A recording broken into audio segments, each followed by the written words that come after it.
1934年元旦，財政部長孔祥熙以關稅收入做擔保，開始發行1億元嘅新公債。南京政府越嚟越多直接向銀行借款同透支，其中最大嘅一筆直接借款4400萬元，嚟自16家上海銀行組成嘅財團。呢啲錢好快化作蔣介石剿共戰爭嘅硝煙。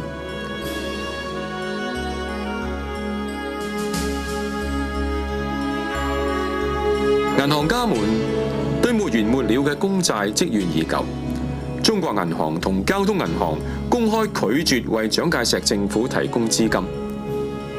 而政府財政當局就決心控制幾家最大嘅銀行。2月28日喺漢口舉行嘅會議之中，蔣介石、孔祥熙、宋子文精心制定咗一個對付銀行家們嘅計劃。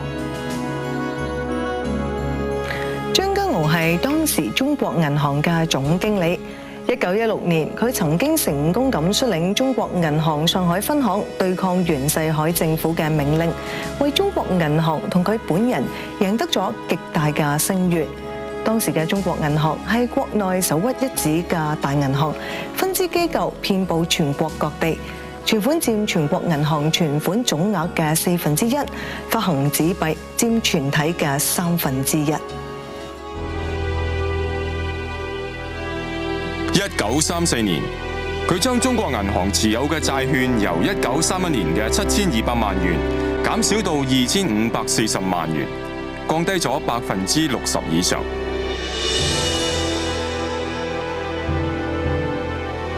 張家敖嘅表現令到蔣介石深感不安。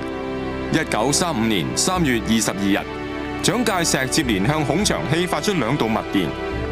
將國家社會都瀕於破產嘅原因歸咎於中國交通兩行嘅經營政策唔能夠聽命於中央，聲稱若不斷然矯正，就革命絕望。4月1日，孔祥熙對中國銀行進行改組，指派宋子文做中國銀行董事長，張家敖調任冇實權嘅中央銀行副總裁，任命年邁嘅宋漢章做總經理。呢個係當時董事會嘅簽到記錄，張家敖冇參加呢一次會議。張家敖苦心經營20幾年嘅中國銀行，就咁樣落入官僚資本嘅手中。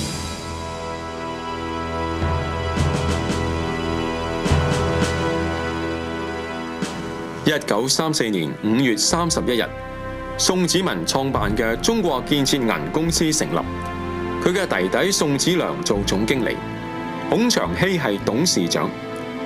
認股嘅人都係大銀行家同金融界知名人物。喺公司大會上，宋子文聲稱嗰間公司純屬私營商業公司，